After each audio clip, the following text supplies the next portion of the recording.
एक बूढ़ा आदमी जिसका नाम फ्रैंकी था। वो यंग लड़कों को बॉक्सिंग सिखाता था। मूवी में आगे मैगी नाम की लड़की की एंट्री होती है जो फ्रैंकी से बॉक्सिंग सीखना चाहती थी। जब फ्रैंकी ने मैगी की मेहनत देखी तो वो मैगी को बॉक्सिंग सिखाने लगा। धीरे धीरे दोनों के बीच एक भावुक रिश्ता जुड़ गया। फिल्म में आगे कुछ ऐसे सीन है जो आपको रुला देंगे। क्या मैगी पूरी तरह ट्रेंड हो पाती है? मैगी का फैमिली बैकग्राउंड कैसा था जिसकी वजह से मजबूरन उसे बॉक्सिंग सीखना पड़ा? आखिर में मैगी के साथ ऐसा क्या हुआ जिसने हर किसी को रुला दिया? इसी बेहतरीन मूवी का नाम है $1 मिलियन बेबी। मूवी की स्टार्टिंग होती है और हमें एक जिम का माहौल दिखाया जाता है। इस जिम का ऑनर कोई और नहीं बल्कि फ्रैंकी है। अपने पास्ट में फ्रैंकी एक फेमस बॉक्सर रह चुका है, लेकिन अब उम्र ज्यादा होने के कारण फ्रैंकी युवा लड़कों को ट्रेनिंग देता था। एक दिन फ्रैंकी की मुलाकात एक लड़की से होती है जिसका नाम मैगी था। फ्रैंकी से मिलने के बाद मैगी उसे बताती है कि वो बॉक्सिंग सीखना चाहती है, लेकिन फ्रैंकी उसे मना कर देता है। यहाँ पर फ्रैंकी सिर्फ लड़कों को बॉक्सिंग की ट्रेनिंग देता था, इसलिए उसने मैगी को ट्रेनिंग देने से मना कर दिया। फ्रैंकी यहाँ से चला जाता है, लेकिन मैगी उसके जाने के बाद काफी ज्यादा अपसेट हो जाती है। अब अगले सीन में एडी नाम के एक आदमी को दिखाया जाता है। एडी फ्रैंकी का बेस्ट फ्रेंड होता है। एडी के पास्ट की बात की जाए तो वो भी एक बॉक्सर रह चुका था, इसलिए ये दोनों काफी करीबी दोस्त थे। एडी अपना सारा दिन इसी जिम में बिताता था क्योंकि जिम के अलावा रहने के लिए उसके पास दूसरा कोई ऑप्शन नहीं है। दूसरी तरफ अपसेट मैगी फ्रैंकी के जिम में ही बॉक्सिंग की प्रैक्टिस कर रही होती है। वो अपनी मेहनत और लगन फ्रैंकी को दिखाकर उसे इस बात के लिए राजी करना चाहती थी कि वो इसे बॉक्सिंग ट्रेनिंग देने में हेल्प करे। यहाँ पर फिर से फ्रैंकी मैगी को समझाने की कोशिश करता है कि वो इसे बॉक्सिंग नहीं सिखा सकता, इसलिए उसे यहाँ पर टाइम वेस्ट नहीं करना चाहिए। फिर अगले सीन में हमें मैगी के बारे में पता चलता है। मैगी एक पहाड़ी इलाके में रहने वाली लड़की थी। उसकी फाइनेंशियल कंडीशन ठीक न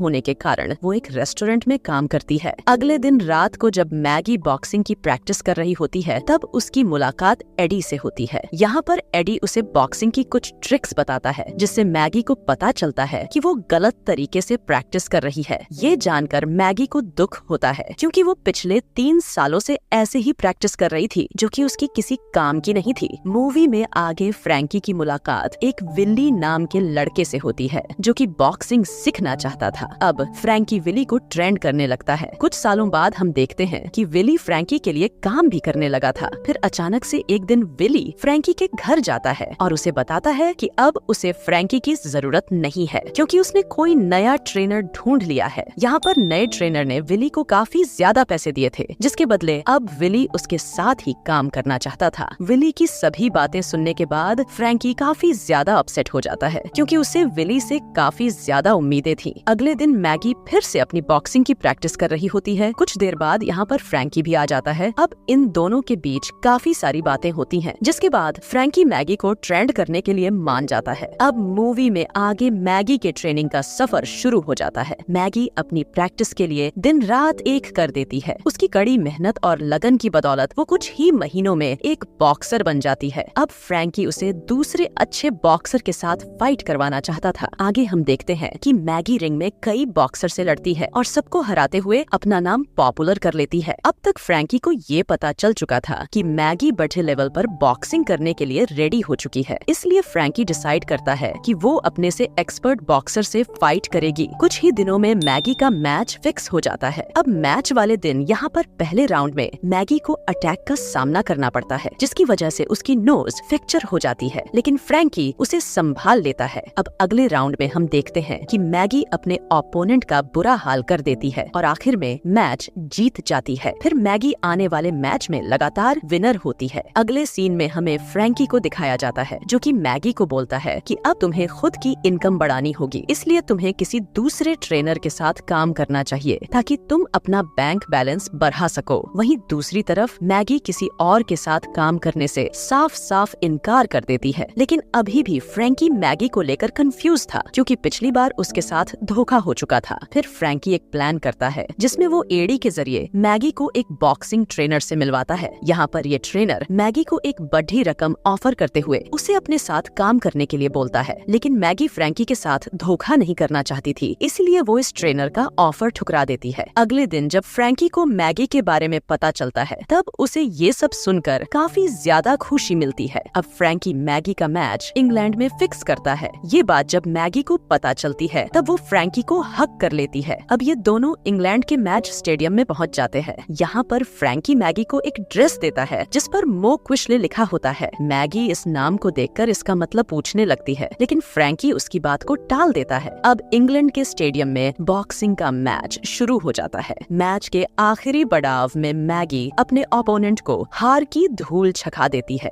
मैगी इंग्लैंड में कई सारे मैच ज्वाइन करती है, जिसके रिजल्ट में वो हमेशा विनर ही रहती है। अब मैगी के पास नाम और शोहरत दोनों थे। मूवी में आगे हम देखते हैं कि मैगी फ्रैंकी के साथ अपनी फैमिली वालों से मिलने जाती है और यहाँ पर वो अपने मॉम को बताती है कि उसने उनके लिए एक घर खरीदा है, लेकिन उसकी मॉम नए घर में रहने के लिए मना कर देती है और मैगी को डांटने लगती है। वो मैगी से बोलती है कि तुम्हें ये घर नहीं खरीदना चाहिए था, क्योंकि इसकी वजह से मेरी पेंशन बंद हो सकती है। तुम इसके बदले मुझे पैसे दे सकती थी। इसके बाद वो मैगी का मजाक उड़ाने लगती है। अपनी बुराई सुनकर मैगी काफी ज्यादा अपसेट हो जाती है। अब मैगी और फ्रैंकी यहाँ से चले जाते हैं। सीन में आगे हमें पता चलता है कि मैगी फ्रैंकी के साथ इमोशनली कनेक्ट हो चुकी है। फ्रैंकी भी उसके साथ काफी ज्यादा अटैच हो चुका था। अगले दिन एडी फ्रैंकी के पास आता है और उसे बताता है कि मैगी के लिए चैंपियनशिप मैच का ऑफर आया है। जब फ्रैंकी को पता चलता है कि ये ऑफर $1 मिलियन का है, तो वो इस ऑफर को एक्सेप्ट कर लेता है, क्योंकि उसे पता होता है कि इस मैच के बाद वो वर्ल्ड फेमस हो जाएगी। अब अगले दिन मैगी रिंग में वर्ल्ड चैंपियन बॉक्सर के सामने होती है। मैगी 3 राउंड तक अपने ओपोनेंट को आगे बढ़ने नहीं देती, जिसकी वजह से लोगों को क्लियर था कि ये मैच भी मैगी के नाम होगा। लेकिन यहाँ पर हम कुछ और देखते हैं, जिसके बाद मैगी की लाइफ पूरी तरह से खत्म हो गई। यहाँ पर हम देखते हैं कि धोखे से मैगी की ओपोनेंट ने उस पर अटैक कर दिया है, जिसकी वजह से मैगी नीचे गिरकर बेहोश हो जाती है। अगले सीन में हम देखते हैं कि मैगी एक हॉस्पिटल में एडमिट है और उसके गले में पाइप लगा है। यहाँ पर डॉक्टर मैगी के बारे में बताते हैं कि उसकी रीढ़ की हड्डी पूरी तरह से डैमेज हो चुकी है, जिसकी वजह से उसके बॉडी का कोई भी पार्ट मूवमेंट नहीं कर सकता। अब मैगी सांस भी ठीक से नहीं ले सकती थी, जिसकी वजह से उसके गले में ऑपरेशन करके ऑक्सीजन दी जा रही थी। ये सब देखकर फ्रैंकी अब टूट चुका था, क्योंकि उसके लाइफ में जो एक आखिरी उम्मीद थी वो भी अब खत्म हो चुकी थी। फ्रैंकी मैगी को अपनी बेटी जैसा प्यार करता था। उसके सिवा फ्रैंकी का कोई अपना नहीं था। अब फ्रैंकी शहर के बड़े बड़े हॉस्पिटल में अपॉइंटमेंट अटेंड करता है, लेकिन हर जगह से उसे यही जवाब मिलता है कि इस तरह के फ्रैक्चर का कोई भी इलाज पॉसिबल नहीं है। आखिर में हार कर फ्रैंकी मैगी को अपने घर ले जाता है। मूवी में आगे मैगी घर पर आकर इस हालात में खुद को खुश रखने की कोशिश करती है। यहाँ पर सोचने वाली बात ये थी कि कई महीने बीत जाने के बाद भी उसकी फैमिली में से उसे देखने के लिए कोई भी नहीं आया था। लेकिन एक दिन अचानक मैगी की मॉम यहाँ पर आ जाती है, जिसके साथ फैमिली के दूसरे मेंबर भी होते हैं। कुछ देर बाद मैगी को पता चलता है ये लोग उसके खरीदे बंगले को बेचना चाहते हैं, जिसके लिए मैगी के सिग्नेचर की जरूरत थी। मैगी अपनी मॉम की बात सुनकर काफी ज्यादा हाइपर हो जाती है और सभी लोगों को यहाँ से भगा देती है। अभी दुखों के बादल छटे नहीं थे कि मैगी को पता चलता है कि उसकी एक टांग इन्फेक्टेड हो चुकी है, जिसकी वजह से उसकी टांग को काटना पड़ेगा। ये सुनकर मैगी और ज्यादा टूट जाती है। उधर जब फ्रैंकी को इस बारे में पता चलता है तब वो खुद को इसका दोषी मानने लगता है, क्योंकि वो सोचता है कि काश कि उसने मैगी को ट्रेंड न किया होता तो शायद मैगी की इतनी बुरी हालत ना होती। अब मूवी में आगे हम देखते हैं कि मैगी काफी ज्यादा परेशान होती है और फ्रैंकी से बोलती है आखिर वो